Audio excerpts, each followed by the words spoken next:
আহ, আমি আজিজ ভাইকে দিয়ে শুরু করতে চাই, কিন্তু তার আগে আমি এই বিষয়ে একটি আলোচনা উল্লেখ করতে চাই।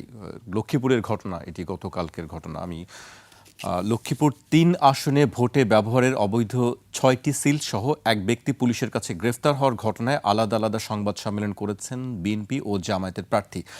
সংবাদ সম্মেলনে বিএনপির প্রার্থী দাবি করেছেন গ্রেফতার হওয়া ব্যক্তি জামায়াতের কর্মী। তবে এ অভিযোগ অস্বীকার করে ঘটনা সুষ্ঠু তদন্ত দাবি করেছেন জামায়াতের প্রার্থী। এই বিষয়ে আজকেই তারেক রহমান বরিশালের জনসভায় বক্তব্য দিয়েছেন। আমি তার বক্তব্যের কিছু অংশ উল্লেখ করতে চাই। বিএনপি চেয়ারম্যান তারেক রহমান বলেছেন, গত কয়েকদিন ধরে বিভিন্ন পত্রপত্রিকায় খবর দেখতে পাচ্ছি যারা নতুন জালিম হিসেবে আবির্ভূত হয়েছে, যাদেরকে বাংলাদেশের মানুষ গুপ্ত হিসেবে চেনে, তাদের লোকজন বিভিন্ন জায়গায় ভুয়া সিল ছাপাচ্ছে। তিনি বলেন, আমরা শুনতে পাচ্ছি তাদের পরিচিত যেসব প্রেস আছে সেখানে তারা ব্যালট পেপার ছাপাচ্ছে, যেটি তারা পকেটে করে নিয়ে যাবে। শুধু তাই নয়, আমরা দেখেছি তারা বিভিন্ন জায়গায় গিয়ে নিরীহ মা বোনদের কাছ থেকে এনআইডি নাম্বার নিচ্ছে, বিকাশ নাম্বার নিচ্ছে। এই গুপ্তের দল, এই জালেমের দল বলছে তারা নাকি সৎ মানুষের শাসন কায়েম করবে। আজিজ ভাই, আপনি এই বিষয়টি কিভাবে দেখছেন? আমরা গতকালই যখন দেখছিলাম যে ভুয়া ব্যালট সিল ছাপানোর বিষয়টি, নির্বাচনের আগে আগে এই ধরনের ঘটনা কি আসলে সুষ্ঠু নির্বাচনের ক্ষেত্রে কতটুকু? ধন্যবাদ আপনাকে। কতগুলো জনশ্রুতি ইতিমধ্যেই আছে, কিছু প্রমাণও আছে। ধরেন আমার মোবাইলে ধরাও আছে। ধরেন ধরেন পোস্টাল ব্যালট, এটা বিদেশে তৈরি হচ্ছে, এক বাড়িতে জড়ো হয়েছে এবং তারা এটাও কথাবার্তাও আছে, তারা জামাতের লোক এটা সংগ্রহ করেছে। দ্বিতীয়টা হচ্ছে ধরেন নারী অনেক কর্মীরা গিয়ে এনআইডি চেয়েছে, বিকাশ নাম্বার চেয়েছে। এগুলো কিন্তু ইলেকশন কমিশনও রিকগনাইজ করেছে, তারাও কিন্তু অ্যাকশনে গেছে।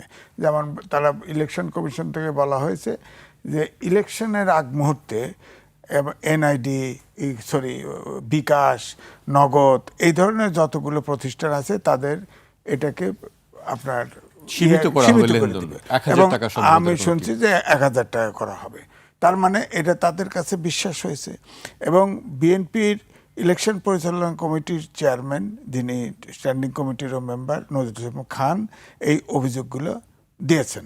তারপরে ধরেন এই বাংলাদেশের রেকর্ডে এত ভোটার ট্রান্সফার, অর্থাৎ ভোটার আপনার এক সেন্টার থেকে আর এক সেন্টারে নেওয়া, এক অঞ্চলের ভোটার আর এক অঞ্চলে নিয়ে আসা, এটাও কিন্তু এই প্রথম। অর্থাৎ ধরেন একটি দল মনে করলো যে আমার এই সেন্টারে আমার 10,000 ভোট কম, তারা ভোটার আপনার অন্য জায়গা থেকে, ধরেন বরিশাল থেকে মাইগ্রেশন করে নিয়ে আসলো। বিএনপির পক্ষ থেকে বলা হচ্ছে নির্বাচন কমিশনের, হ্যাঁ, এটা আপত্তি দিয়েছে। এখন প্রশ্ন হচ্ছে যে এই যে মাইগ্রেশন, এটা তো খুব কঠিন কাজ।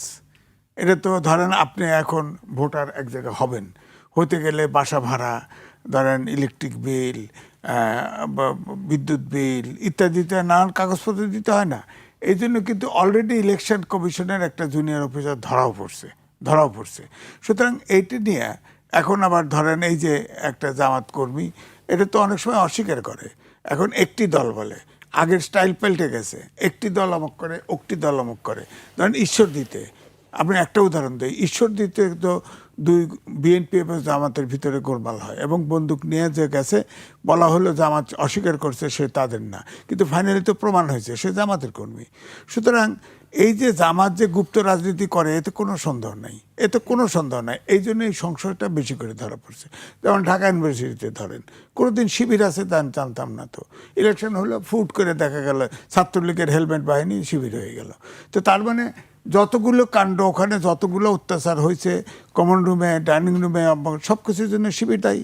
এদের তো তদন্ত করা উচিত, তারা কি আসলে ছাত্রলীগের ছিল, তারা কতটুকু অংশগ্রহণ করবে। আর গণতান্ত্রিক যদি বিশ্বাস করেন, তাহলে তো গুপ্ত রাজনীতি অ্যালাউ করা উচিত না। তাহলে তো হিল ট্যাক্সে আছে না অনেক নাথান বম, একটা অংশের স্বাধীনতা চায়। আপনার জেএমপি আছে, আনসারুল্লাহ বাংলা টিম আছে, এদেরকেও দিয়ে দেন রাজনীতি করতে। আর ওরা যদি দেশের জন্য, আপনার গণতন্ত্রের জন্য, যদি আমাদের জন্য থ্রেট হয়, তাহলে জামাত তো এখন গুপ্ত রাজনীতি। আমি তো বারবারই বলি, ধরেন আওয়ামী লীগের সাথে অল্প দিন মিশছে, তারা আশ্রয়ের জন্য ধরেন শিবিরের পোলাপান যদি ছাত্রলীগে আশ্রয় নিয়ে থাকে, বিএনপির সাথে বহুদিন থাকছে। এখানে বিএনপির ভিতরে তো অন্তত 20% গুপ্ত জামাত আছে। এগুলো তো বিএনপি একটা মধ্যপন্থী দল, এই দল তো থাকতে হবে, কারণ এটা সব মতাদর্শের লোক এখানে আশ্রয় দিতে পারে।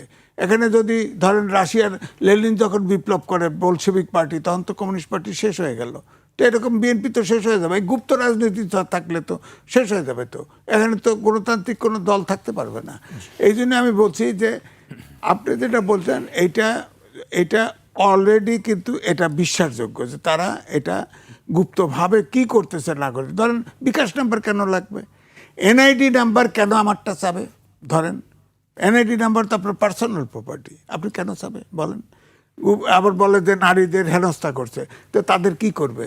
আমি তো, আমার কাছে ভিডিও আছে। এটি একাধিক রাজনৈতিক দলের বিরুদ্ধে এই অভিযোগ না, এই খবরটি আমরা দেখেছি যে বিভিন্ন রাজনৈতিক দলের যারা, বিশেষ করে বস্তিতে যারা আছেন, এরকম একাধিক আমি খবর দেখেছি, একটি প্রতিবেদন দেখেছি যে বিভিন্ন রাজনৈতিক দল, সেখানে কোনো একটি রাজনৈতিক দল না, কয়েকটি রাজনৈতিক দলের যারা প্রচারণা চালাচ্ছেন তারা এই জিনিসগুলো সংগ্রহ করছেন। না না, সবাই সংগ্রহ করছে না। বিষয়টা হলো যে যেটা করা হয় অনেক জায়গায় করা হয়, যেটা হচ্ছে যে ধরেন একটা ভোটার, তিনি তো তার ভোটার নাম্বার জানে না, যা তো বলতে হয়, যখন ভোট দিতে যায় ভোটার নাম্বার জানতে হয়, ওগুলো আগে গোড়ায় কিছু কিছু কালেক্ট করা হতো।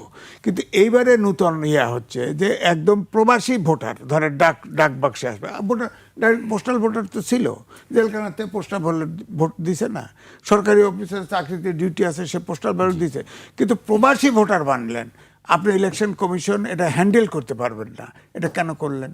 প্রবাসী দ্বৈত নাগরিক ভোটার আছে, হ্যাঁ, তার ভোটার হতে আপত্তি নাই, প্রার্থী হলে আপত্তি আছে, হ্যাঁ, প্রার্থী তো ছেড়ে দেয়। এখন ব্যাংক ডিফল্টার, ঋণ খেলাপি, আপনার দ্বৈত নাগরিক সবই তো ছাড়িয়ে দিছে। এটা কি হচ্ছে আমি তো বুঝতে পারতেছি না। এটা কোনো ইলেকশন মানে মকারি তো। আপনি বলেন সংবিধানে স্পষ্ট করে লেখা আছে, উনি তো সিনিয়র লয়ার, স্পষ্ট করে লেখা আছে, আর আরপিওতে দিয়ে দেওয়া হয়েছে যে ঋণ খেলাপি হতে পারবে না, দ্বৈত নাগরিক হতে পারবে না। দ্বৈত নাগরিক ওই ফ্যাসিস্ট সরকারের সময় গোপনে ছিল, অনেক বেড়েছে, অনেক ছিল, এখনও তো প্রকাশ্যে হচ্ছে, প্রকাশ্যে ইলেকশন কমিশন বলে দেয় ছেড়ে দিলাম, টাকাটা দিয়ে দিন। এটা কোনো কথা? এটা কোনো কথা? বলছে তো ইলেকশন কমিশনের সদস্য, বলছে তো, আমরা শুনছি তো। সুতরাং এটা ইলেকশন মানে একটা তামাশার মতো হয়েছে। আওয়ামী লীগ বড় দল নাই, জাতীয় পার্টি ধরেন ছোট হলেও বা জাতীয় পার্টি নাই, এরা নিজেরা এখন করতেছে, পরিস্থিতি এমন তৈরি করতেছে যে এইটা যদি চলমান থাকে এই নির্বাচনে তো বিশ্বে গ্রহণযোগ্য হবে না। ইউরোপীয় ইউনিয়ন আগে তাদের ফতোয়া পাল্টাইছে, তারা আগে বলতো পার্টিগুলো সব অংশগ্রহণ করলে অংশগ্রহণমূলক নির্বাচন, এবারে জরিপে আসছে না, তারা বলছে না ভোটার অংশগ্রহণ, ভোট দিতে আসলেই হইলো। হ্যাঁ, এখন তো এক জরিপ বেরোচ্ছে যে 90% লোক ভোট দিতে চায়। আমি সেটি আসবো, সেই বিষয়ে আপনার কাছে আবারও আসবো। আমি পর্যায়ে আবু হেনা রাজ্জাকির কাছে আসতেছি। রাজ্জাকির ভাই অনেক কথা বলছিলেন ভোট নিয়ে, মকারি, তামাশা, ভুয়া সিল ব্যালট এগুলি ছাপানো হচ্ছে, নির্বাচন প্রশ্নবিদ্ধ করার বিষয়ে ইলেকশন ইঞ্জিনিয়ারিং এর কথা একাধিকবার বলা হচ্ছে। আপনি কি দেখছেন সুষ্ঠু নির্বাচনের ক্ষেত্রে আসলে এই বিষয়গুলি কি সহায়ক?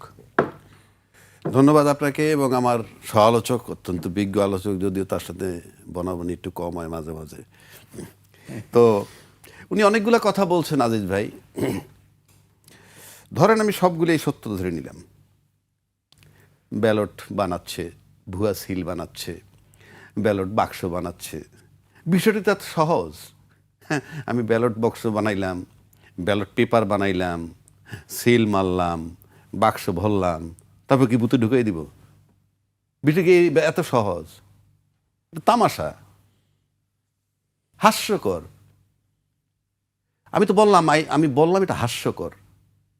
এত সহজ নির্বাচন হইলে তো এটা আজিজ ভাই যেটা বললো জামাত বানাইতেছে, ঠিক আছে, ভালো কথা, জামাত আমরাও বানাই, আপনারাও বানান, সবাই বানাই ফেলান না। কে বানাইছে সেটি এখন স্পষ্ট না। আমার এটা বানাইলে কি হবে? বানাইলে কি হবে? দুই দল থেকে এই জায়গায় নির্বাচন হয় না এখন, সেই নির্বাচন এইখানে নাই। এর আগে একবার আমি বলছি, নির্বাচনের কারচুপি আর নির্বাচনের ইঞ্জিনিয়ারিং দুই জিনিস, সেখানে পরে আসছি, বা এই মুহূর্তের সাবজেক্ট না। আর একটা কথা বলছে এনআইডি পার্সোনাল প্রপার্টি, যে এটা নিবে কেন, চাইবে কেন? যেখানে আপনার নির্বাচন কমিশন নিজে চায় স্বতন্ত্র প্রার্থীর কাছে যে আপনি 1% ভোটারের এনআইডি জমা দিবেন, তার ভোটার লিস্ট জমা দিবেন, তাহলে প্রাইভেসি কি? নির্বাচন কমিশন কিভাবে চায় যে আপনি, উনি বললো পার্সোনাল প্রপার্টি, প্রাইভেসি, আমি মানি, তাহলে 1% ভোটারের এনআইডি কার্ডের যে আমি দিব, ভোটার তালিকা দিব, ভোটার নাম্বারটা দিব, সেখানে এটা প্রাইভেসি নষ্ট হইতেছে না? এরপরে আসেন, বিএনপি বলছে তার দলের ভিতরে গুপ্ত আছে, উনি বললেন 20% আছে। তা আপনি কি এখনো হাওয়া খাইতেছেন? আপনি আছে মানে কি? আপনি চেনেন না? আপনি বিএনপিতে যদি 200 বিশ্বস্ত লোক থাকে আপনার, যে যখন যায়, তাহলে তো সে বলতে পারবে এইটা গুপ্ত, ওইটা গুপ্ত, নাকি বলে রাখতেছেন? বলে রাখলে সুবিধাটা কি? বলে রাখলে সুবিধা, যদি কোনো কারণে রেজাল্ট উল্টাপাল্টা হয়ে যায় তখন বলবে গুপ্ত ছিল। ইউনিভার্সিটিতে যেমন হারছে, এখন বলতেছে গুপ্ত ছিল, সামনে আছে। এবং ফাইনালি নির্বাচন কমিশন বাধ্য হয়েছে শাহজালাল বিশ্ববিদ্যালয়ের নির্বাচন বন্ধ করে দিতে। আপনি গুপ্ত গুপ্ত গুপ্ত গুপ্ত বলতেছেন, আপনি ধরতে পারতেছেন না, তাহলে কি রেজাল্টটা কি? আপনাকে তো বলতে হবে গুপ্তকে আইডেন্টিফাই করেন, না পারলে এটা ভেক্টর। এরপরে আসেন আপনি জামাত নিয়ে যে অভিযোগ, জামাত এনআইডি চায়। ওই শিবিরে যখন ইলেকশন করছে তখন তারা ভুয়া ব্যালট বক্স পাইছে, নীলক্ষেত এখনো বানাচ্ছে। এই কথাগুলো আনার মানে হচ্ছে এটা কারা করে? জামাত ছাড়া কেউ তো করার নাই। আর কি কোনো আওয়াজ উঠছে যে এটা বিএনপি করছে? না, ওঠে নাই তো, জামাত করছে। আমি ধরে নিলাম তর্কের খাতিরে। তাহলে জামাত এনআইডি চায়, জামাত ব্যালট বাক্স বানায়, তারপরে জামাত আপনার ক্যান্টনমেন্টে প্রবেশ করতে চায়। জামাত যে অভিবাসন মাইগ্রেশন ভোটে, আচ্ছা, মাইগ্রেশন ভোটার 40 লাখ বোরকা বানানোর অভিযোগ। আচ্ছা, এটা কি ইল্লিগাল? ইল্লিগাল না। আপনি ভোট ট্রান্সফার, ঠিক আছে, এইটাও বেআইনি। 40 লাখ বোরকা বানাইছেন, সব বেআইনি। তারপরে ভোটার ট্রান্সফার বেআইনি, সব অবৈধ, অন্যায়। জামাতের বিরুদ্ধে নির্বাচন আমরা কেন বলি না যে ওনার নির্বাচন করার অধিকার নাই? জামাতকে নির্বাচন থেকে বাতিল ঘোষণা করা হোক, পরিষ্কার। এতগুলা অভিযোগ যার বিরুদ্ধে, যাদের বিরুদ্ধে, আমরা কেন এই জামাত নির্বাচন করতে পারবে না? হয়ে গেছে, তাহলে তো আরো সহজ হয়। মানে আপনি জিনিসগুলো কি বলতেছেন? তাইলে আপনি বলেন না এই অভিযোগগুলো থাকার পর, তারপরে যখন তার সাথে আমরা নির্বাচন করতেছি, জামাত গুপ্ত রাজনীতি করতেছে। এখন পর্যন্ত আমরা দেখলাম না যে বিএনপির ভিতর থেকে 2000 লোক বাইর করে দিয়েছে, যেটি গুপ্ত। বাইর করছে, কেউ বের করছে? তো গুপ্ত গুপ্ত গুপ্ত মানে কি? এই টার্মটা কি? খায় না ভাই মানুষ এগুলা। বাট হয়তো বলে রাখা, এটার মানে হচ্ছে ভয় ঢোকা। ভয় ঢুকলে পরে আপনি এটা বলতে পারেন যে যদি কোনো কারণে ফলাফল আপনার বিরুদ্ধে, আমি বলছি না, আমরা তো জানি না ফলাফল কে পাবে, যদি বিরুদ্ধে চলে যায় তাহলে আপনি আগাম বলে রাখলে বলতে পারবে, হ্যাঁ বলেছিলাম। 2 নম্বর আসেন, ভাই আরেকটা কথা বলছে যে ইউরোপিয়ান ইউনিয়নও মানবে না। এই মানে এখন যেভাবে নির্বাচনটা হতে যাচ্ছে, তাহলে দেখা যাবে এই নির্বাচন হয়তো বহির্বিশ্ব বা পশ্চিমা বিশ্ব মানবে না। না মানলে অসুবিধা কি? না মানলে কোনো অসুবিধা নাই, ইনুস তো অপসারণ হইল। আমার কথাটা বোঝার চেষ্টা করেন। তার মানে নির্বাচন যদি না টেকে, কিংবা নির্বাচন যদি ইউরোপিয়ান ইউনিয়ন গ্রহণ না করে, বা পশ্চিমা বিশ্ব গ্রহণ না করে, বা আন্তর্জাতিকভাবে গ্রহণযোগ্য না হয়, ইনুস সাহেবের তো দফা ঠান্ডা, ওনার তো চলে যেতে হইল। তাহলে মিশন একটা হয়ে গেল। ইলেকশন মানে ইনুস সাহেব যাবে। আর আমরা ফ্রম ডে 1 দেখতেছি ইনুস সাহেবের অপসারণ সবাই চায়। এখন ইনুস সাহেবের দোষ বলে, ইনুস সরকারের দোষ বলে, অথচ 12 তারিখ সে চলে যেতে বাধ্য।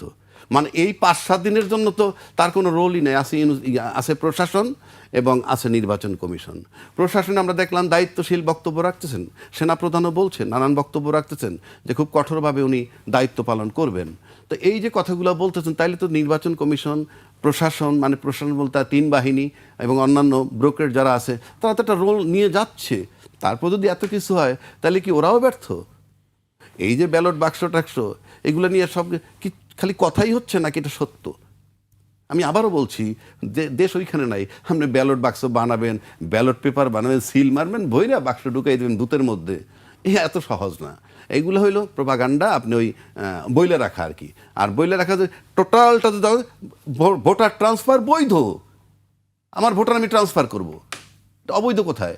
30 লাখ ওর 3 কোটি, ওখান থেকে ভোটার এসে বললো তো ওইখানে তো তারা ফেল করবে। কথাটা বুঝাইতে পারছি? জি।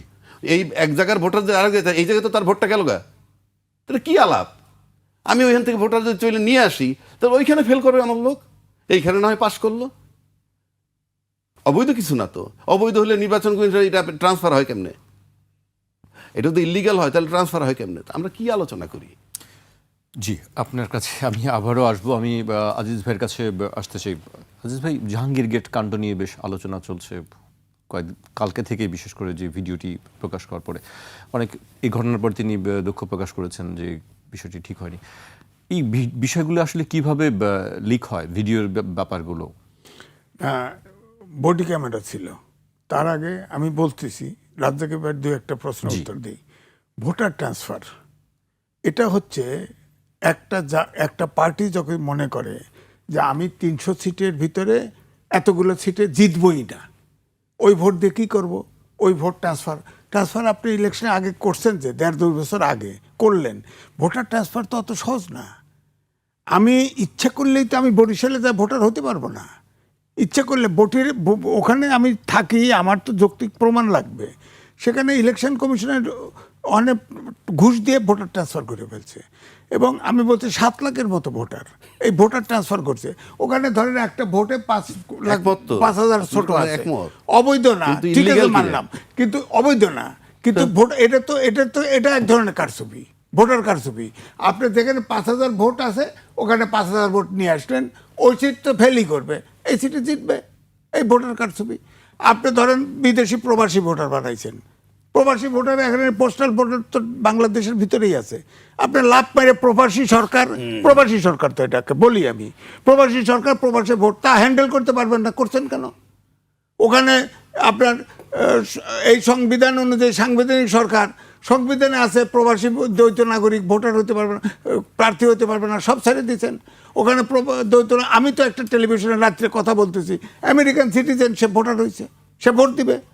সে যদি ভোটার বানাইলেন, সে যদি প্রার্থী হতে চায়, কি করবেন বলেন? এইসব গোজা মিলতে হবে না। তারপরে ধরেন ভোটার, রাতের ভোট দিনে হয়েছে না, ভোট কেন্দ্রে লোকই যেতে ব্যাপার নাই। আপনি সিল মারলেন, ডক্টর ইউনুস বলতেছে তরুণরাও জিতবে, মন্ত্রীও হবে, হ্যাঁ। এবং সব সময় এ যাবৎকাল দেখছি জামাত এনসিপি একসাথে বললেই সেই কথাই বাস্তবায়ন হয়। এখন জামাতের পক্ষে তো বলে, জামাতের পক্ষে তখন সরকার ফর্ম করে, তখন প্রথম জামাতের নাম লইছে না, কয়েকবার লইছে না। এখন তো বোঝা যাচ্ছে এটা তো ইউনুসের সরকার, ইউনুস পক্ষপাত করতেছে, হানা ভোটে হার পক্ষে ক্যাম্পিং করতেছে। তো তাকে এনসিপিতে জয়েন করুক, নাহলে জামাতে জয়েন করে ক্যাম্পিং করুক, সমস্যা নাই। তো ইউনুস তো নিজেই কারচুপি করবে বলে মনে হচ্ছে, নিজেই কারচুপি করবে। সুতরাং এই সন্দেহ তো আমার ভিতরে আসতে পারে। রাজ্জাকের সন্দেহ না আসে, উনি অ্যাডভোকেট মানুষ, ওনার তো যত ঝামেলা বাঁচবে উনি তো ক্লায়েন্ট পাওয়া যাবে তত। আমি তো ঝামেলা চাই দেশে, আমি তো ঝামেলা দেশে, সুতরাং সন্দেহ। এখন বলেন ওইখানে একবার এনসিপির এক নেতা, নাম বলবো না, বলছে প্রয়োজনে আমরা সেনা নিবাস উড়ায় দেব। তখন আমি যে কথা বলছিলাম সেইটা আমি বলতেছি, সেনাবাহিনী কিন্তু চুমু খাওয়ার জন্য ট্রেনিং দেওয়া হয় না, সেনাবাহিনীকে মানুষ হত্যা করার, ফাইনালি হত্যা করার ট্রেনিং দেওয়া হয়। ওই বেটায় ডাক্তার শিক্ষিত হয়েছে, তার বডি ক্যামেরা রয়েছে, ওই যে এমপি তার বডি ক্যামেরায় সব রেকর্ড হচ্ছে। ওই বেচারা তাকে ছাড়া কোনো কথা বলে নাই। তাকে বলা হয়েছে তার নিরাপত্তা দেওয়া হবে, খালি আর্মসটা নিয়ে ভিতরে না ঢুকলে, ওটা তাদের বারণ আছে। আপনার সব জায়গায় এটা তো বোঝা যাচ্ছে যে আমাদের ক্ষমতায় গেলে তো ক্যান্টনমেন্ট তো উড়াই দিবে। সুতরাং তাকে গ্রেপ্তার করে নাই কে, এইটা আমার অভিযোগ সেনানিবাস সম্পর্কে। তাকে ঢুকতে দেয় না এটা না, সে যা ভাষায় বিয়ে করছে। আমি তারেক রহমানের প্রতিদ্বন্দ্বী, আরে বাপের বেটা, তারেক রহমানের হইছে পাস করবি তুই বেটা, ওইতে দেখায়। আর তার বলছে তো আপনি অস্ত্র রেখে যান, অস্ত্র রাখার একটা এমপি বারবার তাকে ছাড় বলে কত বিনয়ের সাথে করতেছে, সে যাবেই। হ্যাঁ, শেষ পর্যন্ত তার সিনিয়র অফিসারকে লাগাই দিয়েছে, তার সাথে আবার টেলিফোনে কথা বলছে। আইন তো ভাঙতে পারবে না কেউ, কারণ এটা সেনাবাহিনীর বোর্ডের সিদ্ধান্ত। ওখানে আপনি অস্ত্র অনেক সারা রাস্তায় রাজধানী গাড়ি চালা যায়, কি ট্রাফিক ভেঙে ছুড়ে যায়, আমরাও যাই। ক্যান্টনমেন্টে ঠান্ডার ঢুকলেই, জাহাঙ্গীর গেটে ঢুকলেই তো সোজা হয়ে যান, আর তো থাকেন না। বেটা এমপি দাঁড়াইছে, সোজা হয় না, ওরে ঘেটটির দেওয়া লাগে, ওকে গ্রেপ্তার করা উচিত ছিল, গ্রেপ্তার করে বুটের গুতায় ওরে আক্কল দিয়ে দেওয়া উচিত ছিল, ছেড়ে দিয়েছে কেন ওকে? এখন আবার দুঃখ প্রকাশ আছে নাকি? আপনি গণহত্যা করে দুঃখ প্রকাশ করবেন, মাফ হয়ে যাবে? আপনি ক্যান্টনমেন্টের গেট ভেঙে দিতে চান, আপনি মাফ করে দেবেন? ওকে মাফ করবা না, ওকে গ্রেপ্তার করা উচিত এবং ওকে বুট দিয়ে ফেসানো উচিত, যাতে সারা দেশের 18 কোটি লোক বোঝে সেনানিবাসে এটা করা যাবে না, সেনানিবাসকে বিতর্কিত করা যাবে না। আমাদের শেষ আশ্বাস যেমন বিচার বিভাগ তেমনি সেনানিবাস। আপনি সেনাবিন্যাসে যা তছনছ করে গেটের ভিতরে কতক্ষণ বলে ঝগড়া করছে, কিন্তু কেন ওর তো বেটার খেয়ালই নাই যে বডি ক্যামেরা আছে, এখন ইলেকশনেও বডি ক্যামেরা কিনছে দিবে, কিন্তু এই সরকারও চিন্তা করছে, ইলেকশন কমিশন ওই বেচারা ট্রেনিং আছে, ও তো বডি ক্যামেরা সব ভিডিও করে ফেলছে। এখন কয়েক বডি ক্যামেরা আজিজ ভাই, আপনার বক্তব্য শুনছিলাম আমরা। আমি এই বিষয়ে রাজ্জাকির ভাইয়ের কাছে শুনতে চাই, আপনি ঘটনাটি কিভাবে দেখছেন? ভাই ঘটনা আমি কি বলবো, এটা তো খুব সেন্সিটিভ জায়গা, তবু বলছি। আমি এই ভিডিওটা দেখছি। আপনি ক্যান্টনমেন্টে যখন ঢুকবেন, আপনি সশস্ত্র থাকেন, কোনোভাবে আপনি ঢুকতে পারবেন না। ইভেন যদি গানম্যানও আপনার থাকে বৈধভাবে, গানম্যান তো বৈধ থাকলে আপনি ঢুকতে পারবেন না। বাট বিধান আছে। বিধান হলো ক্যান্টনমেন্ট বোর্ডের কাছ থেকে আপনি আগাম পারমিশন নেবেন, অথবা স্টেশন কমান্ডার থাকে, তাদের কাছ থেকে পারমিশন নেবেন। তো সেক্ষেত্রে সেই পারমিশন নিশ্চয়ই তার ছিল না, থাকলে তো আর এত বাকবিতণ্ডা হইতো না। পাশাপাশি সে অনেকগুলা বাজে কথা বলেছে। আরে জিব্বা দিয়ে সাইডে তার রাস্তা পরিষ্কার করে, ওর জিব্বা কেটে দেওয়া উচিত। আচ্ছা শেষ করি, আমি বলে নিই। জিব্বা দিয়ে রাস্তা চেটে দেন তারেক জি আসলে, বা তারেক রহমান সাহেব আসলে, প্লাস তারেক রহমান সাহেবেরও তো সাথে গানম্যান মানে তার সিকিউরিটি লোক থাকে, এই সমস্ত তুলনা সে করছেন। জি, মানে এখানে তুলনাটাকে আমি সে বলছে হয়তো সে একটা বার্তা দিতে চায় যে নিয়ম সবার জন্য সমান থাকতে হবে। বাট আপনার তো সিম্পল গানম্যান, আর তার তো আর্মি সিকিউরিটি দিচ্ছে, তারটা আর ওনারটা তো এক নয়।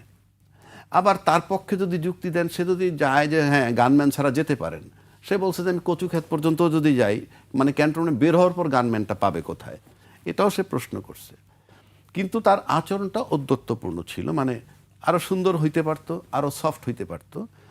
আর ক্যান্টনমেন্টের নিয়ম কিন্তু জেনারেল সাহেবরাও মানে আপনার জেনারেলও যদি যায়, তাকেও যদি জিজ্ঞাসাবাদ করে, তার প্রপার আনসার দেয় তারা প্রপারলি এবং খুব সফট ম্যানারে। এগুলা সে নিঃসন্দেহে আমি বলি যে ভালো কাজ করেনি। হয়তো আমি আজিজ ভাইয়ের মতো বলতে পারি না, বাট আমি এটা সমর্থন করার কোনো কারণ নাই। কিন্তু পাশাপাশি আমার কতগুলা কোয়ারি আছে এখানে। যেমন এটা নিয়ে কথা উঠছে স্বাধীনতার সার্বভৌমত্বের প্রতীক ক্যান্টনমেন্ট, নিরাপত্তার ব্যাপার আছে ক্যান্টনমেন্টের ভিতরে। Whole cantonment is full of arms থাকে, কিন্তু ওখানে মেইনলি মিলিটারি, তারাও নিরাপত্তার চিন্তা করতেছে, যৌক্তিক। এবং আপনি গানম্যান নিয়ে যেতে পারবেন না প্রায়র পারমিশন ছাড়া, যৌক্তিক। কিন্তু প্রশ্ন হচ্ছে, আপনি যখনই নিরাপত্তার প্রশ্ন আনবেন, সেই নিরাপত্তা কি শুধুই সেনাবাহিনীর জন্যে, মানে শুধু সেনানিবাসের সেনাবাহিনী দিয়ে সেনাবাহিনীর নিরাপত্তাই আমরা দিব না। দেশের সার্বভৌমত্ব দুইটা ধরন আছে, একটা এক্সটার্নাল, একটা ইন্টারনাল। এক্সটার্নাল কোনটা? আমার যে সীমানা, এই সীমানা ক্রস করে যদি, বা সীমানায় যদি হামলা করে সীমানা ক্রস করে কেউ ঢুকতে চায়, এটা সার্বভৌমত্ব ভঙ্গ হবে, রক্ষা করবে সেনাবাহিনী। আবার এই যে সেনাবাহিনী এখানে বসা, ক্যান্টনমেন্ট তো আপনার নিরাপদ জায়গা, ক্যান্টনমেন্টের নিরাপত্তার জন্যই তারা করছেন। কিন্তু আমি যখন বিডিআর কিলিংটা দেখলাম, সেটা তো রাস্তায় হয় নাই, সেটা পিলখানার ভিতর হয়েছে, এটা ক্যান্টনমেন্ট। কোথায় ছিলেন আপনারা? সেখানে অস্ত্র নিয়ে কারা ঢুকলো? যদি ভিতরের অস্ত্র দিয়ে করে থাকে, বের হইল কিভাবে? নিরাপত্তার প্রশ্ন বলছেন, আপনি তো নিরাপত্তার প্রশ্ন বলছেন। নিরাপত্তার প্রশ্ন, 57টা অফিসার মারা গেল ক্যান্টনমেন্টের ভিতরে। আপনি যদি আপনার নিজের নিরাপত্তা দিতে না পারেন, আপনি রাষ্ট্রের নিরাপত্তা কি দিবেন? It's a question mark. 2 নম্বর, অনেক সেনা অফিসারের প্রবেশ নিষেধ ক্যান্টনমেন্টের ভিতরে। অনেক সেনা অফিসার কিন্তু রিটায়ার্ড, কিন্তু প্রবেশ নিষেধ। কেন নিষেধ করছেন? ক্যান্টনমেন্টের কাছে প্রশ্ন করলে তারা বলবে নিরাপত্তার প্রশ্নে। বাট 57 জন অফিসার মারার দৃষ্টান্ত আমি ভুলব না। এটার ব্যাখ্যা কি? তার তো ক্যান্টনমেন্টের ভিতরে মারা গেছে। 2 নম্বর আসেন, এই ঘটনাটা ঘটছে বেশ কিছুদিন আগে, কতদিন আগে তা আমি জানি না। বডি ওন ক্যামেরা কার ছিল? শুধুমাত্র ওখানে সেনা অফিসারদের, অফিসার না, যারা গেটে ডিউটি করে তাদের।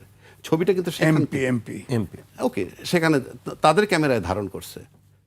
আমি নিশ্চিত করে বলতে পারি ক্যান্টনমেন্টের অন্তত 50-100 গজের দূরের থেকে কেউ মোবাইল দিয়েও ছবি তুলতে পারবে না। It is so secured. তাহলে বডি ওন ক্যামেরায় সেইটা বের হয়ে গেল কেমনে? এটা জুলকার নায়েক সাহেবের, আমরা ফেসবুকে দেখছি, উনি নাকি এটাকে আপলোড করছেন প্রথম, উনি পেলেন কিভাবে? তাহলে সিক্রেসি আপনি রাখতেছেন না, প্রাইভেসি, সিকিউরিটি, এটা তখন থেকে বেরোইছে। আমি যে নিরাপত্তার দোহাই বারবার দিতেছি, আমার দেশের আভ্যন্তরীণ নিরাপত্তা রাখার দায়িত্ব এই সেনাবাহিনীর। 57 অফিসার তো বললামই, ইন এডিশন আয়নাগর, মেজর সিনার বুকে তাজা গুলি মারছে পুলিশ। এটা কিন্তু আপনার আভ্যন্তরীণ সার্বভৌমত্বের ভিতরে পড়ে। গত 16 বছর কী হয়েছে আমরা জানি। সেনাবাহিনী যে শুধু বলেন নিরাপত্তা, এই স্নাইপার দিয়ে গুলি করছে হেলিকপ্টার দিয়ে জুলাইতে। তো আপনি তো আমার দেশের মানুষ মারার জন্য না, সেনাবাহিনী একমাত্র বহিঃশত্রু দ্বারা আক্রমণ হইলে, আবার যদি রাষ্ট্রের এমন কোনো রাষ্ট্রদ্রোহী হয় যাকে কোনোভাবে নিয়ন্ত্রণ করা যাচ্ছে না, সেক্ষেত্রে তারা মারতে পারে। আর হলো বহিঃশত্রু যদি আমাকে আক্রমণ করে, দুইটা জায়গায় মৃত্যুর জন্য they are permitted, otherwise not in no way. আপনি আপনার দেশের লোক মারতে পারবেন না। আমি দেশের আভ্যন্তরীণ সার্বভৌমত্বের কথা বলছি। তারপর আসেন কতগুলো জিনিস মিলে যায়। আপনি এখন এই মুহূর্তে, ঘটনাটা অন্তত 2 সপ্তাহ আগের, কেউ বলে 1 মাস আগের, ঠিক আছে, এখন পাবলিশড হইল কেন? এখন এই মুহূর্তে প্রকাশ হইল কেন? 2-3 দিন 4 দিন আগে একটা আলতাফ সাহেব, ওনাদের বিএনপির লোকই, সে বলছে বিএনপির প্রার্থী চুজ করছে কারা। সেখানে সে ডিজিএফআইয়ের নাম বলছে, এনএসআইয়ের নাম বলছে, পুলিশদের নাম বলছে, এরা চুজ করে দিয়েছে প্রার্থী। তো এই যে চুজ করার সাথে আপনি যেগুলো মিলান, এবং এই মুহূর্তে এটা দেওয়া মানে কি, এই মুহূর্তে এটা পাবলিশ করা মানে কি জামাতের পক্ষে কাজ করা, যে জামাতের ভোট বাড়বে, জামাতের পক্ষে কাজ করা যদি হয়, তাহলে এই পক্ষপাতিত্ব কেন করবে? আমি কি বুঝাইতে পারছি? আমি আবারও বলছি, এটা কি জামাতের পক্ষে করা, যে জামাতের ভোট বাড়বে, নাকি জামাতের মাধ্যমে সিক্রেসি, মানে জামাতের ঘটনাকে কেন্দ্র করে আমার সিক্রেসি, প্রাইভেসি যে বাইর হয়ে গেল, সব কিছু মিলে যদি জামাতকে দায়ী করে, জামাত কি ভোট বেশি পাবে? যদি ভোট বেশি পায় সেজন্য করে থাকলেও তো জামাতকে ফেভার করছেন আপনি। কি রাইট আছে তাইলে তার? আর বডি অন ক্যামেরায় তাহলে তো অনেক কিছুই থাকতে পারে, শুধু কি এইটুক? নাকি এই যে যে আপনার এই যে জিনিসটা যদি জামাতের বিরুদ্ধে যায়, কথার পক্ষে গেলে তো সেটাও পক্ষপাতিত্ব, বিরুদ্ধে যদি যায় তাও তো অন্য কারো পক্ষপাতিত্ব। So it's a question mark. জি, অনেকগুলো প্রশ্ন আপনি তুলেছেন। আরও একটি বিষয় আমি আজিজ ভাইয়ের কাছে জানতে চাই, বিশেষ করে হ্যাকিং নিয়ে, সাইবার অ্যাটাক নিয়ে জামাতের পক্ষ থেকে বলছে তাদের বিরুদ্ধে সাইবার অ্যাটাকিং হচ্ছে। এই বিষয়ে আপনার কাছে জানতে ছিল যে হ্যাকিং নিয়ে যে আলোচনা চলছে, আমরা দেখলাম যে গতকালকেও একটি অভিযোগ করা হয়েছে যে আবারও সাইবার অ্যাটাক করা হয়েছে। এরপরে অভিযান চালানো হয়েছে, একজন কর্মকর্তাকে আটক করা হয়েছে। আপনার কাছে কি মনে হয় আসলে এই সাইবার অ্যাটাকের বিষয়টি? না দেখেন, সাইবার অ্যাটাক, আমি আর জাস্ট একটা পয়েন্ট বলি। ধরেন পিলখানা হত্যাকাণ্ড, এটাতে পলিটিক্স ছিল। এই হত্যাকাণ্ড প্ল্যান্ড হত্যাকাণ্ড, কারণ তখন এর আগে সব মানে অফিসারদেরকে ওখানে ক্লোজ করা হয়েছে ট্রেনিংয়ের নামে করে, প্ল্যান করে এটাকে তাদেরকে হত্যা করা হয়েছে। এই হত্যায় তখন মইনুল আহমেদ আর্মি চিফ ছিল, মইনুল ফখরুদ্দিনের সরকার। এটা শেখ হাসিনা এটা তাদেরকে আর্মি এটা হ্যান্ডেল করতে চাইছে, পারমিশন দেওয়া হয় নাই। এবং আর্মি ডিসিপ্লিন ফোর্স, এটা আপনারা জানেন যে প্রধানমন্ত্রী প্রেসিডেন্টের অধীনে থাকে, তাদের হুকুমের বাইরেও যেতে পারেন না। আবার সিনিয়র অফিসারের হুকুমের জুনিয়র অফিসার বাইরে যেতে পারে না। তো এরকম ডিসিপ্লিনের কারণে, যেমন ধরেন আমার নিকটজন আপনার আর্মিতে ছিল, আর্টিলারিতে, সে তো বলছে ক্যান্টনমেন্ট থেকে ওটাকে কুইল করা সম্ভব ছিল, কারণ আর্টিলারির রেঞ্জ হলো 25 কিলোমিটার, ক্যান্টনমেন্ট থেকে অত দূর না। কিন্তু এটা ইচ্ছে করে, পাগলের মতো বলছে এটা ইচ্ছে করে হত্যা করা হয়েছে। হ্যাঁ, তো এটার তো বিচার হচ্ছে এখন দেখা যাক কোন জায়গা দিয়ে দাঁড়ায়। তো এখন আমি এই জন্য, আপনি ধরেন এই যে সাইবার অ্যাটাক যেটা বললেন কি, হ্যাক করা, আমি যেটা দেখেছি যে ওখানে একজন সহকারী কি অপারেটর নাকি, তাকে এই টিমের ভিতরে অন্তর্ভুক্ত করা হয়েছে। এবং আমি দেখলাম যে আজকেও দেখলাম যে তারা বলা হলো যে এসবি এটার ইনভেস্টিগেশনের দায়িত্ব নিয়েছে, তারা এটা ইনভেস্টিগেট করতেছে। এখনও তাকে গ্রেপ্তার দেখানো হয়নি, তবে তার সংশ্লিষ্টতা পেলে তাকে গ্রেপ্তার তো করা হবেই। এটা হোক, এটা সত্য উদ্ঘাটন করা হোক, এটা তো আমরাও চাই, সবাই চাই। তবে শেষ পর্যন্ত যেটা লাস্ট যে কমেন্ট করছে, সম্ভবত এটা হ্যাক হয়নি, এই কমেন্ট কিন্তু করেছে। হ্যাঁ, তো আমার কথা হচ্ছে এটা নিরপেক্ষ তদন্ত হওয়া উচিত, কারণ রাষ্ট্রপতি ভবন থেকে যদি তার ইমেল আইডি ব্যবহার করে এটা করা যায়, এবং এও বলছে এক্সপার্টরা ইমেল আইডি করে কোনো আপনার এক্স হ্যান্ডেল হ্যাক করা যায় না, এটা বলা হয়েছে। তো এটা তদন্ত বোঝা যাবে। তা আমার বক্তব্য হচ্ছে যে যখন এইটা তার ওনার একদম ধরেন তারেক রহমান, ধরেন জামাতের আমির, এনারা তো এইসব বিশিষ্টজন, ব্যবসায়ী হোক, চাকরিজীবী হোক, বড় বড় অফিসার তো নিজে মোবাইল হ্যান্ডেল করে না, নিজে অ্যাকাউন্ট হ্যান্ডেল করে না, তার পিএস করে, এপিএস করে, অমক টমক। ধর কোনো অ্যাকাউন্ট যদি হ্যাক হয়, সাথে সাথে সিগন্যাল আসে, একটা সিগন্যাল আসে, আপনি ওটা ক্লোজ করে দেন। আপনি 9 ঘন্টা পরে কেন ক্লোজ করলেন? আবার সারা গভীর রাতে যা কেস করলেন কেন? ওইটা ক্লোজ করলেন না 9 ঘন্টা পরে, ওইটা আবার শেয়ার দিছে আপনার জামাতের এক নেতা, ওটা শেয়ার দিছে, ওটাকে শেয়ার করে সরাই দিছে। তো এই জন্য আমি বলছি যে এইটা এত সেন্সিটিভ, এটা আমি মনে করি নিরপেক্ষ তদন্ত হওয়া উচিত। যেহেতু রাষ্ট্রপতি ভবন থেকে এটা হয়েছে, আমি বলবো যে তার একজন অফিসারের মোবাইল ডেটা ইউজ করে এটা হয়েছে, সুতরাং এটা তদন্ত করে এটা জনসম্পর্কে উচিত। কারণ এটা তো রাজনৈতিক অঙ্গনেও, আমাদের ইলেকশনেও এখন এটা ইনফ্লুয়েন্স করতেছে, তো সুতরাং এটা তদন্ত হওয়া উচিত। আমার কাছে এখনো পরিষ্কার না এটা কি। আজিজ ভাই, আপনার কাছে আসবো আমি। রাজ্জাকি ভাই, আসলে এইটা নিয়ে সন্দেহ প্রকাশ করা হচ্ছে কেন? বিএনপির পক্ষ থেকে সরাসরি বলা হচ্ছে যে নারীদের বিষয়ে যে মন্তব্য করা হয়েছে সেটি নিয়ে এক ধরনের রাজনৈতিক বক্তব্য আমরা শুনছি। আপনি কিভাবে দেখেন আসলে বিষয়টি? আমার কাছে যেটা মনে হয়, শুনেন, এইগুলো হাইপোথিসিস, অনুমান করতে বলতে পারবো না। হ্যাক হয় কেমনে? যেমন আমার নিজের একটা ফেসবুক হ্যাক হয়েছিল। হ্যাক না, মানে এটা কি বলে, হ্যাঁ হ্যাক, মানে ফেসবুক হ্যাক হয়ে গেছিল। যাই হোক, আমি কমপ্লেন করছিলাম ডিবির কাছে। পরে আমি বলছি যে তাহলে আপনি ভাই আমার এটা ডিলিট করে ফেলান, আর যদি রিকভার করতে না পারেন ডিলিট করে ফেলেন।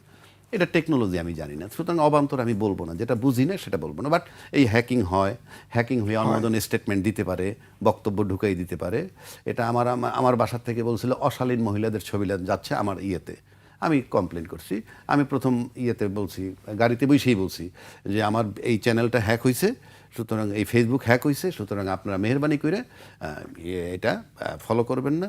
আর যদি কেউ এটা করে থাকেন, আমি আইনের আশ্রয় চাচ্ছি, আইন প্রয়োগ, এইভাবে আমি ঘোষণা করে দিচ্ছি। সেটা আছে বোধহয়, এখন হয়তো ফেসবুকে পাবো আমি।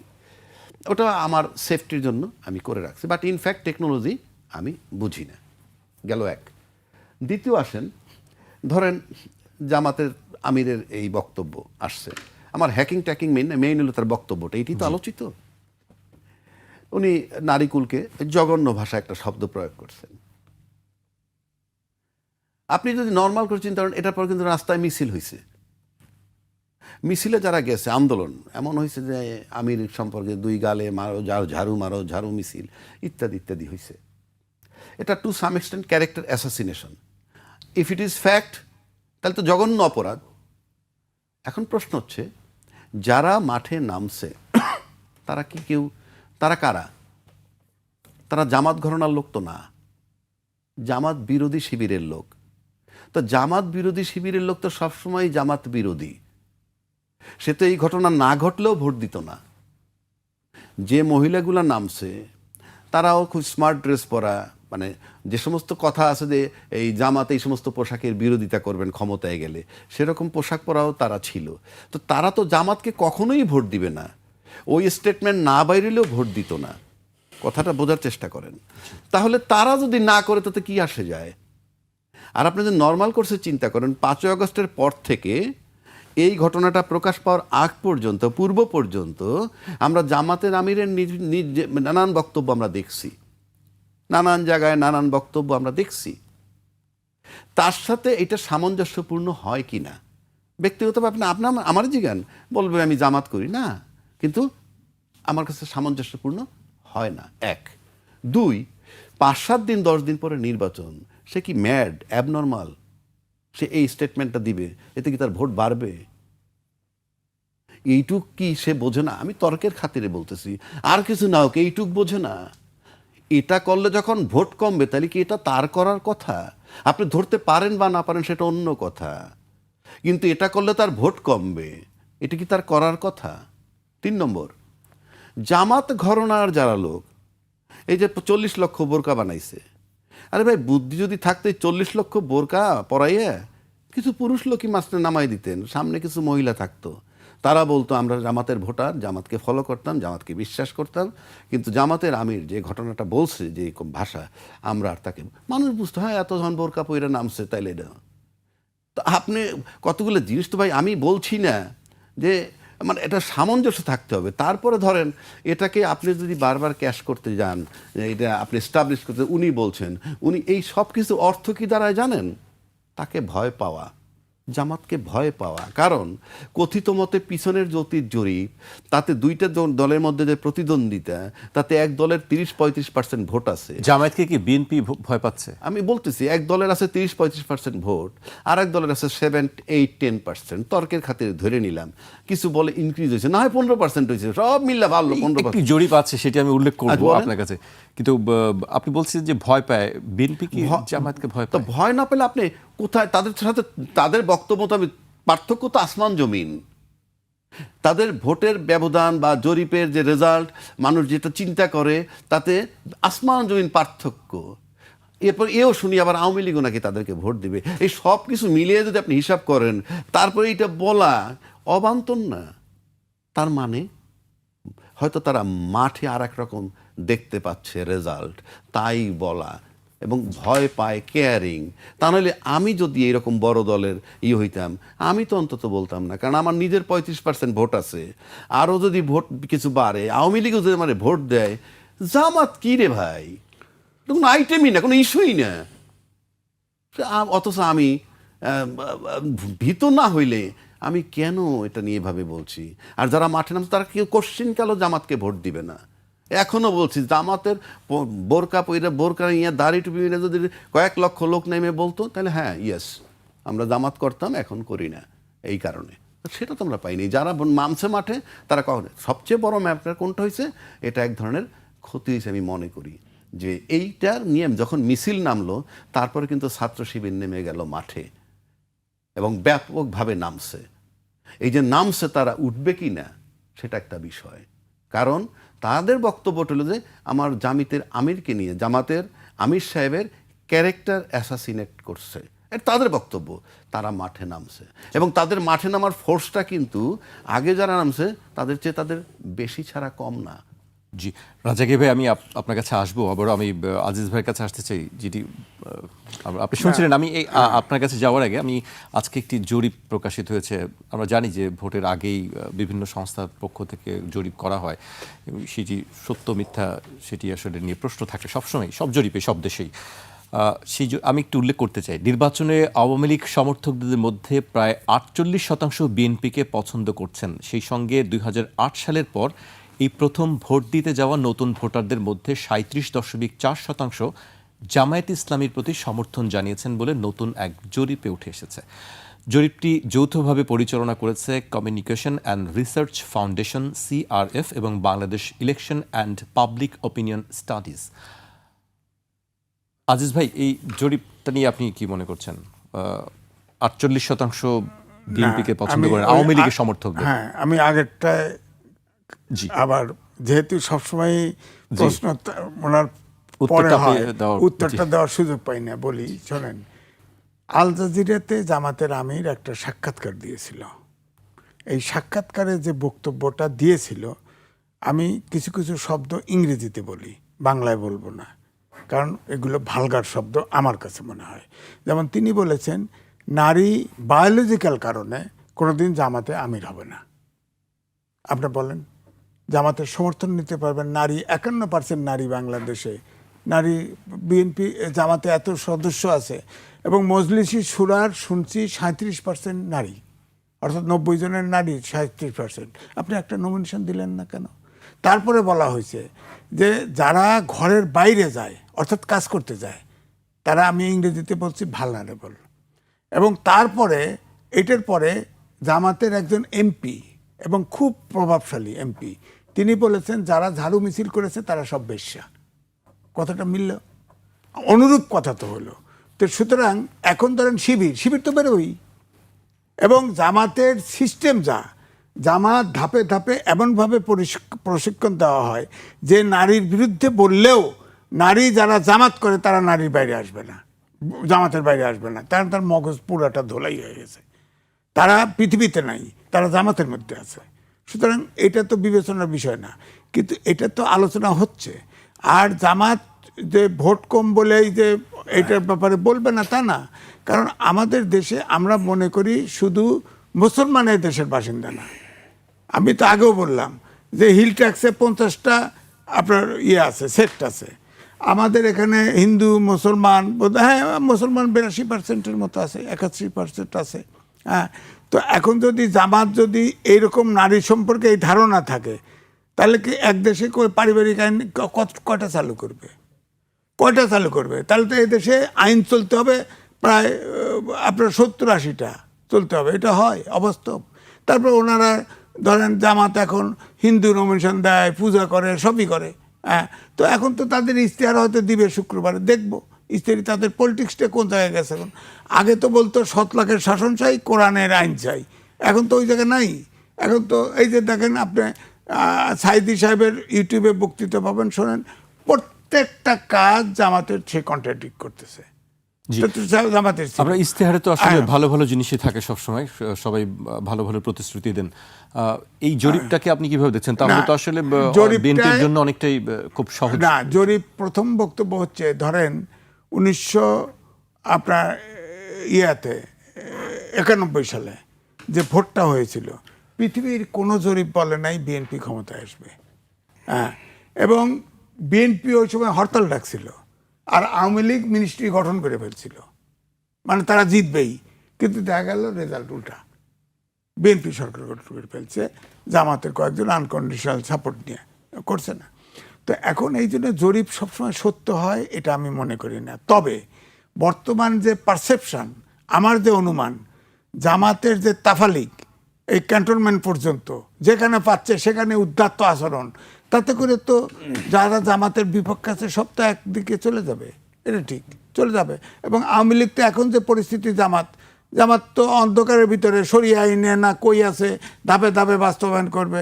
আরে কোরআন নাজিল হয়েছে ধাপে ধাপে, এটা ঠিক, কিন্তু শেষ পর্যন্ত বলছে যে কমপ্লিট কোড অফ লাইফ। এখানে তো জামাত তো ধাপে ধাপে না। জামাতের আমির সেক্রেটারি জেনারেল আগেও বলছিল যে কোরআন আল্লাহ তৌফিক দিয়েছে, কোরআনের আইন আমাদের বদলানোর, এখন বদলাইতেছে। সুতরাং আবার তো জামাত সম্পর্কে ধারণা করতে হবে। সুতরাং আমি বলবো যে এক কথাই বলবো যে আপনি যেটা বললেন যে জামাত যা করতেছে, এই কারণেই আমার মনে হয় ভোট সবগুলো একদিকে যাবে। যেমন রাজ্জাকি ভাই বললেন যে ঝাড়ু মিছিল তারা ভোট দিবে না, কিন্তু এর তো একটা ইম্প্যাক্ট আছে সমাজে। তাহলে তো আর জামাত যত ছোটই ভোট কম ভোট হোক এক প্রতিদ্বন্দ্বিত্ব।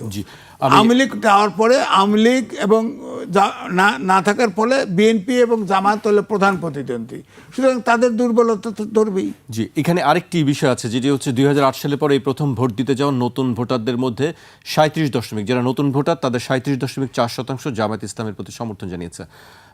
রাজ্জাকি ভাই, এই জরিপ নিয়ে আসলে আপনি কি মনে করছেন? আচ্ছা, এই 37 যেটা আমি একটু পরে বলি, 37 লিখে রাখলাম। তার আগে একটু জবাব দেই আজিজ ভাইয়ের, এটা দরকার। আমি দেখেন, আমার কাছে মনে হয় জানো, জামাত খুব সৌভাগ্যবান। ফর গডস সে, আমি জামাতকে ভোট দিব না, আমি জামাত পছন্দ করি না মনে করেন। বাট এই যে আমরা টকশোতে আইসেই দিয়ে শুধু জামাতের আলাপ, এটা জামাতের বিশাল ভাগ্য আমি দেখি। কোনো আলাপই নেই জামাত ছাড়া, অথচ জামাত তো প্রধান অন্যতম। না, সেটার জন্য আমি বলছি না। আওয়ামী লীগের 48% ভোট তারা পাবে যারা জামাতের বিরুদ্ধে। এটি জরিপেরটাই। আবার যদি আজিজের কথা ধরি, 91 সালের জরিপে আওয়ামী লীগ ক্ষমতায় চলে আসছিল, পারে নাই, তাহলে কি বিএনপি ক্ষমতা আসবে না? ইফ জরিপ যদি না মেলে, ওনার কথার থেকে ধরি, যদি জরিপের উপর ভিত্তি করে তারা তো ভয় পাইছে যে 91 সাল যখন মেলে নাই, এইটাও না মিলতে পারে, সুতরাং ভয় আছে। এই জন্য বললাম জামাত সৌভাগ্যবান। এইবার আসেন জামাতের আমির আল জাজিরে কি বলছে। ওই বায়োলজিক্যাল কারণ টারণের দরকার নেই তোমার ব্যাখ্যার। নারী আমির হবে না, বিষয়টা উনি পরিষ্কার করছেন। কোনো আমতা নাই, আছে কোনো আমতা? নারী নেতৃত্ব, নারী আমির বানাবো না। তো নারী আমির বানাবো না, এটা মাইনে যে জামাত করবে, না করলে না করবে। আপনি ভোট দিবেন না, আমি ভোট দিব না, XYZ ভোট দিবে না, জীবনে ক্ষমতা আসতে পারবে না, তাকে নিয়ে আমি আলাপ করি কেন? Very painful. মানে জামাতরে বাংলাদেশে আমরা এখন প্রতিটা চ্যানেলে হাইলাইট করতেছি, জামাতের লোক আসতেছে না। আর এগুলা বলায় মানুষ জামাতের এত নিন্দা করে কেন একটা লোকের, এত নিন্দা করে কেন একটা লোকের? আপনি দেখবেন স্কুল কলেজে একটা লোকের নিন্দা করতে করতে হঠাৎ করে সব ঝুঁকে যায়, পর কি পরে দেখেন না এদিকে। আমি কথার কথা বলছি, আমরা কেন যাই এদিকে? আল জাজিরা তো এত ক্লিয়ার স্ট্যান্ড, আমি আমি আমার নারী নেতৃত্ব আমরা দিব না নারীতে। এবং আপনি যদি অন্যান্য দলের কথা বলেন, আপনি শুনেন নির্বাচনী আচরণবিধি কি, নির্বাচনের এই কি জানি কে আরপিওতে কি আছে, 5% মহিলা। জি, হ্যাঁ, কোনো দল দিছে 5% ফুল? জামাত তো একজনও দেয় নাই, আর কোনো দল দিছে? তা আপনি যদি আরপিও না মানেন, আপনি তো নির্বাচনের অযোগ্য। আপনি যদি রুলস অ্যান্ড রেগুলেশন আসেন, আপনি কোনো দলই তো নির্বাচনই তো বাতিল হয়ে যাবে। আপনি তো আইন ফুলফিল করতে হবে। করছেন? আইন খোঁজেন কেন? আপনি বলেন না করছে কেউ, 5% দিছে কেউ? I am throwing A challenge. তো করেন নাই যখন, কালকে সকালে যদি নির্বাচন কমিশন বলে যে নির্বাচনই হবে না, কি করবেন? আমি তর্কের খাতিরে বলছি, এত গল্প করে লাভ নাই। এখন আসেন আপনি 37 জরিপ। এই তো জরিপ ছাড়াই আমি বলছি, কি বলছি, যে 4 কোটি ভোটার আছে, 4.5 কোটি এইরকম, গত 15 বছর তারা ভোট দিতে পারে নাই। গত 15 বছর তারা শুধু আওয়ামী লীগকে দেখছে এবং আওয়ামী লীগের তারা তিক্ত হয়ে গেছে, কোনো সন্দেহ নাই তাদের উপরে তারা তিক্ত হয়ে গেছে। কেন? ফাইনালি দেখতে দেখতে, ভোট তো দেয় নেই, জুলাই মাসে এসে দেখছে, জুলাই মাসে এসে দেখছে ছাত্র কিভাবে হত্যা হয়, ছাত্র, কৃষক, কামার, কোমর সব হত্যা হয়েছে, সব দল আন্দোলন করছে, সব কিছু মেনে নিলাম। কিন্তু এই তরুণ ভোটাররা তো সেটা দেখছে, দেখার পর তার কি হয়েছে, যে আওয়ামী লীগ তো নাই। 5ই আগস্টের পর থেকে যারা রাজনৈতিক দল হিসাবে মাঠে আছে, আমি আবার আগেও বলছি এখনো বলছি, ভোটাররা প্রথমত তাদের দায়িত্ব চিন্তা চেতনায় নিবে যে জুলাই চেতনা ধারণ করে কারা। আপনি বিজ্ঞাপন দিয়ে বললে হবে না যে আমি জুলাইয়ের পক্ষে ছিলাম, কোনো দরকার নেই আপনার। ভোটার দেখছে, কারণ 15 মাস 18 মাস আগের ঘটনা তাদের কাছে একদম স্বচ্ছ মুখস্থ। 71-এর ঘটনা না, কারণ 71 এরা দেখে নাই, কিন্তু জুলাইটা দেখছে। সুতরাং তারা জুলাই চেতনা ধারণ করে কারা সেটা তারা মাথায় নিছে, এবং এখান থেকে আপনি সরাইতে পারবেন না। জি, এরা গেলেই ভোটটা ওখানে দিবে, এ গেল এক। 2 নম্বর, অন্য দলের সাথে সম্পৃক্ত যারা আছে, যারা সেই দল যদি জুলাই চেতনা ধারণ না করে, কিন্তু তারা তো দেখছে তাদের সন্তান মারা গেছে, যার সন্তান মারা গেছে সে যে কোনো দলই করুক, সে দল যদি ফ্যাসিজমের পক্ষে থাকে অ্যাকশনে, তাহলে উপর দিয়ে যাই বলুক ভিতরে ভোট তাকে দিবে না, কারণ সন্তানটা সে হারাইছে। আর রাজনীতিবিদ যারা মাঠে আছে তাদের নাতি পুতি সব বহির্বিশ্বে, আর 2-1 যদি দেশে থাইকে থাকে ওয়েল প্রোটেক্টেড, পুরা দেশ ভূমিকম্পে ধ্বংস হয়ে যাওয়ার পর সব শেষ হয়েছে, তারা মারা যাবে। এবং এই দেশ ঠিক করতে হইলে প্রি কন্ডিশন হইল এই যে রাজনীতিবিদ যারা well establish for last 20, 30, 40 years, তাদের পোলা মাইয়া নাতি সব দেশে এনে বসবাস করান, যদি করাইতে পারেন, একমাত্র একটা রাস্তা তখন হইতে পারে যে বাইরে ভাই আমার সন্তান যদি দেশে রাখতে হয়, আমার নাতি যদি দেশে রাখতে হয়, দেশটাকে নিরাপদ করতে হবে। আপনারা এখানে বসে দেশের নিরাপত্তা নিয়ে কেউ ভাবে না, আমি বলে দিতে পারি 53 বছর আমি দেখছি, 53 বছর না দেখলেও 90 সাল থেকে পুরা মুখস্থ আমার। এই দেশের নিরাপত্তা নিয়ে অ্যাটলিস্ট রাজনীতিবিদরা ভাবেন না, কারণ তাদের সন্তান নাতি এই দেশে থাকেন না। এবং এই দেশের যুব সম্প্রদায় যারা মাথা জায়গায় উঁচু করে উঠছে, তাদের সন্তানরা, যাদের রাজনীতিবিদের সন্তানরা মাথা উঁচু করছে বহির্বিশ্বে, এবং আর এখানে যারা উঁচু করে ওঠে তারা চিন্তা করতেছে যে এইটা যদি জেগে যায় আমাদের অস্তিত্ব থাকবে, এবং সেটা দমানের একটা পায়ে তারা চলছে। সেটা ফ্রম ডে ওয়ান আমরা দেখছি, আমরা তরুণ সমাজকে সাপোর্ট করিনি। এই যে জেনারেশনটা তৈরি হয়েছিল তাদের সাপোর্ট করি, ড্যামেজ করতে করতে নির্বাচনটা হোক, ইউনূস সাহেব চলে যাক, এই যারা তারা ঘরে বসে একা একা আফসোস করবে আমরা করলাম কি। একটা জেনারেশন জাগছিল, একটা নতুন জেনারেশন এবং একটা নতুন দল, একটা নতুন আন্দোলন, এটাকে আমাদের অ্যাকসেপ্ট করা উচিত ছিল আন্তরিকভাবে। জি, আমি আজিজ ভাইয়ের কাছে খুব সংক্ষেপে একটি বিষয় জানতে চাই। আমরা আপনারা দুজনেই আল জাজিরার রিপোর্ট নিয়ে কথা বলছিলেন, আমরা গার্ডিয়ানের একটি প্রতিবেদন দেখেছি। সেই প্রতিবেদনে বলা হচ্ছে ভারতে বসে বাংলাদেশের রাজনীতিতে ফেরার ছক কষছে নির্বাসিত আওয়ামী লীগের সদস্যরা। খুব সংক্ষেপে 1 মিনিটে যদি আমাকে একটু বলেন যে বিষয়টি।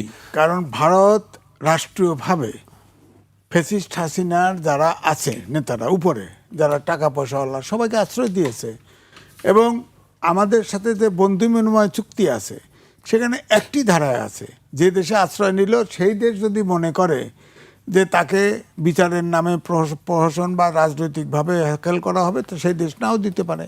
সেই কারণে এবং এছাড়াও আমাদের সাথে সম্পর্ক বরাবরই টানাপোড়েন চলছে। কিন্তু রাজনীতিতে ফিরবে কিভাবে সেই না, পরিকল্পনাটা ফিরবে। কিভাবে? অভ্যুত্থানের শক্তি যেভাবে টানা হেঁচড়া শুরু করছে, অভ্যুত্থানের শক্তি এই নির্বাচনের এর বাইরে কেউ নাই।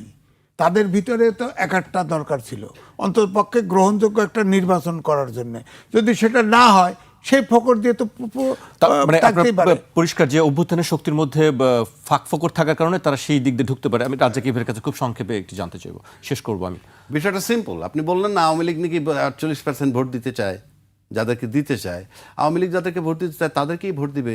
যারা আওয়ামী লীগ যদি মনে করে যে দলকে ভোট দিয়ে পাশ করে, যদি নির্বাচন হয়েই যাবে 12 তারিখ আমরা ধরে নিলাম, সেই রূপে যে নির্বাচনে যাদেরকে ভোট দিয়ে পাশ করাইলে আমাদের মাঠে ফেরাটা সহজ হবে, তাদেরকে তারা ভোট দিবে। আমার বিবেচনায় যদি আওয়ামী লীগ কাউকে ভোট দিবে না, তারপরেও নির্বাচন যদি হয়েই যায়, তাহলে ওদেরকে আওয়ামী লীগ চাইবে, কিংবা আওয়ামী লীগ যাদের উপর নির্ভর করে তারা চাইবে যাতে আওয়ামী লীগ মাঠে ফেরত আসতে পারে। সেই এমন দল যে দল আসলে ফেরত আসতে পারবে নিশ্চিত, সেই দলকে আনার চেষ্টা করবে বা সেই দলের পক্ষে তারা থাকবে। এটাই সিম্পল। জি, আমাকে শেষ করতে হচ্ছে। আপনাদের দুজনকে অনেক ধন্যবাদ আমাদেরকে সময় দেওয়ার জন্য। দর্শক, আজ এখানে শেষ